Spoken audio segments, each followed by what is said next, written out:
Hey, James Mulvaney here. Today's video is all about these Zoom recorders. And specifically, we're going to be looking at the Zoom H8, finding out what these devices are for, how you can use them in your workflow, who they're for, who they're not for. So let's get started. Hello, my name's James Mulvaney. I'm founder of Radio.co, Podcast.co, Matchmaker.fm and Q Podcasts. On this channel, you'll learn about all things audio, stuff like audience growth strategies, radio and podcasting hacks, presentation techniques, gear reviews, and more. There's new videos released every Friday, so click that subscribe button and turn on your notifications. Okay, so today's video, we're going to specifically be looking at the Zoom H8, which has been around for a couple of years. It's not necessarily like a brand new piece of equipment, but we've been using it for some of our production workflow. And I firstly wanted to talk about who these devices are for. They come in various shapes and sizes. They kind of look a bit kind of weird in a sense. Lots of stuff going on in a very kind of compact unit, which is quite useful because it's very portable. And believe it or not, we've actually been working with these probably for about 10 years. We firstly had one of these, which looks almost like an old school Game Boy or something.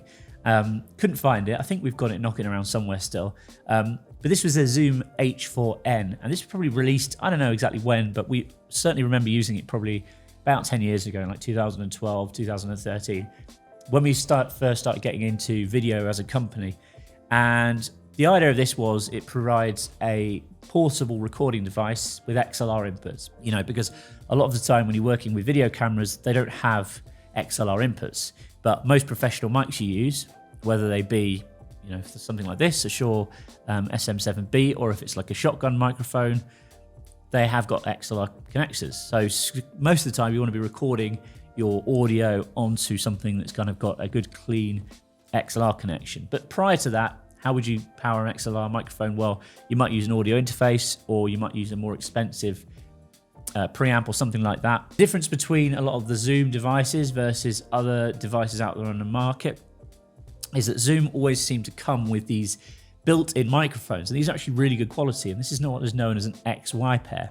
So this gives you a stereo image. Now, most of the time when you're recording with microphones, for example, this SM7B, it's just a mono feed, meaning there's one single track effectively, which is great if you're just recording, say, voiceover. But if you're recording something in more of a natural environment, you want to get more of a stereo image because you want more of a sense of what's going on around you. Because when we're hearing, most of the time, we're not hearing in mono, we're hearing in stereo, right? We've got two ears. So if we've got a loud noise over there and a quieter noise over there, we want that to be kind of conveyed. So if you're producing something for film, for example, you want to create that real sound. So having one microphone is not always the best option. And the great thing about these is, as I say, it's got a stereo pair, so it gives you kind of a very realistic sound, which is great off the bat. And the cool thing, of course, is you can actually take these capsules off and switch them for other capsules. So for example, we've got a shotgun microphone here, which is great if you want really directional audio. So for example, if you're recording an interview with someone, you might either mount this on a boom pole, or you might mount it on top of the camera facing towards whoever's speaking, and it will give you a really directional sound. Or you could even use other attachments such as this one, which is called a unidirectional mid-side microphone. I'm not an audio engineer, and I'll be honest with you, I don't even know what that's for. I'm confused and I'm worried. But I'm sure it's great. I'm sure it's got some interesting use cases. But I guess ultimately the benefit of this is you can kind of really position it how you want. As I mentioned, you might want to mount it up on a boom arm. There's also a fixing screw at the bottom, so you can actually attach it either to a boom arm or to the top of your camera, or if you perhaps want to attach it to a stand or something. It's kind of really maneuverable because ultimately this is lightweight, and you can record some pretty good audio just using this device on its own. But of course, one of the benefits to this is it's got multiple XLR inputs, as I mentioned before, which allows you to hook up a whole host of different microphones. And indeed, with the H8, we've got 6 different inputs here. So we can actually record 6 simultaneous tracks of audio, which could be great for example, if you're recording a podcast interview with perhaps 2 or 3 people speaking, each person can have their own microphone. Or if you're doing, some kind of TV interview, you might have a couple of mics, either shotgun microphones or lapel microphones, or even something like this, a Shure SM7B, depending on the situation, of course. Or, if you're recording something like sound design, if you're recording for TV or a movie or even audio drama, podcasts or something like that. Again, you could position different microphones. You could perhaps have a couple of room microphones, so picking up some of the ambient sounds. So, for example, audience reactions, and then you can also mic people up directly for that kind of closer stuff. So it gives you a lot of flexibility, the fact that you've got 6 different mic inputs to work with on this device. Also, if you're recording podcasts, and again, I kind of feel like this isn't really that useful with this device. I think this is something you probably add in post, but if you're perhaps doing like a really live recording and you want to add sound effects in, there's even like a mini soundboard in here. So a bit like something like the Rodecaster Pro, where you can fire off either background music or sound effects or jingles or sweepers or idents or that kind of thing.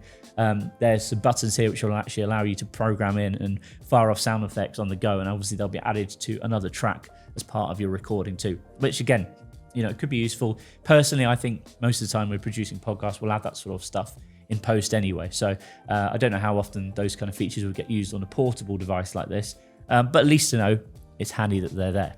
Okay, so now I wanted to do a comparison between this, which is the Zoom H8 and its built-in microphones, and compare it to the SM7B. Now, the SM7B is what I'm speaking to you through now. You've previously been hearing the recording on my lav mic, but when I do podcasts, if I'm interviewing someone or when we produce podcasts for clients, more than often, this is our go-to microphone of choice. So now we'll switch to the Zoom H8. This is what I'm sounding like when I'm recording nice and close up to the Zoom H8. If I move the microphone away, you'll get an idea for perhaps if I'm interviewing someone at arm's length, this is perhaps what it might sound like. But also you'll notice with the SM7B, the second I move it away from my mouth, you're not going to get a great quality recording. So I think with the Zoom H8, you'll probably notice there's slightly better, longer range pickup than, for example, with the SM7B. But ultimately, I think most microphones always work best when they're as close as possible to your mouth. So now I want to test this out in a different situation. One of the great things about this is, to say, it's got this kind of stereo image. So I wanted to bring my colleague Jack in, and we'll test this out in a 2-person interview. So now we're going to test this out in an interview style situation. I suppose most of the time if you were doing this, you might have it mounted on a tripod versus being handheld. Again, it's something to think about. So Jack, how's it going? Yeah, it's good. Do you think this is going to do a good job of recording both of us at kind of equal levels? It should do, as long as we sort of both speak at the same volume. Yeah. It should pick us up. I think also one of the good things about this is, obviously it can record 2 people. You don't really need to think about it. So perhaps if you're going out and gathering like sound bites for a podcast, it could be good for that, like going around interviewing people. I guess one of the downsides though is we're both going to be on the same track for this interview, so it might make it more difficult. So there is actually where we can cut it up in post, which we have done before, but it does take a bit of work, and you've got to really work it into your workflow for it to. Cool. All right. Well, thanks very much.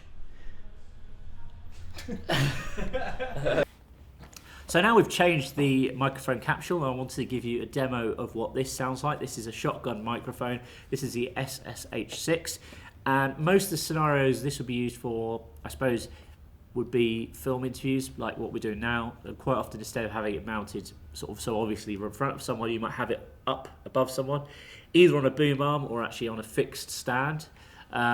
Again, the benefit of this device is relatively lightweight. You can easily mount it on a microphone pole or on some kind of stand off to the side or just like slightly above someone. But here's what it sounds like at about a 3-foot distance, which is generally what you'd be doing, as I say, if you mounted it above the subject that you're interviewing. The other alternative is you might actually have it mounted on top of the camera itself. So I'm going to move this back to about 6 foot so you'll get an idea of how it sounds there. Okay, so now one final test. Again, we've taken the standard microphone off and we've got our shotgun attached. And this is what it sounds like at about 6 foot away. So we've got the microphone kind of on parallel to where our main camera is. So you can get an idea of how it would sound, if you're perhaps mounting it on top of your camera and recording an interview style situation like I am now. So how do you think this microphone sounds when it's 6 foot away? You can let me know in the comments below. And also let me know how you think the other attachments sound in comparison. Are you thinking about going out and purchasing one of these Zoom devices? I'd love to know in the comments. Thanks for watching this video. If you found it useful, as always, I'd appreciate a big thumbs up and a subscribe. You know the drill. And I'll see you soon. Take it easy. Bye for now. Hey, before you go, let's connect on LinkedIn. I'm always posting interesting content like this over on my LinkedIn channel. and it'd be cool to hang out. So go to jamesm.com/connect, click on LinkedIn, send me a connection request. Once we're connected, send me a message, say you came over from this video, and I'll send you some cool things for free. Sound fair? Well, head to jamesm.com/connect and connect with me on LinkedIn, and I'll see you over there.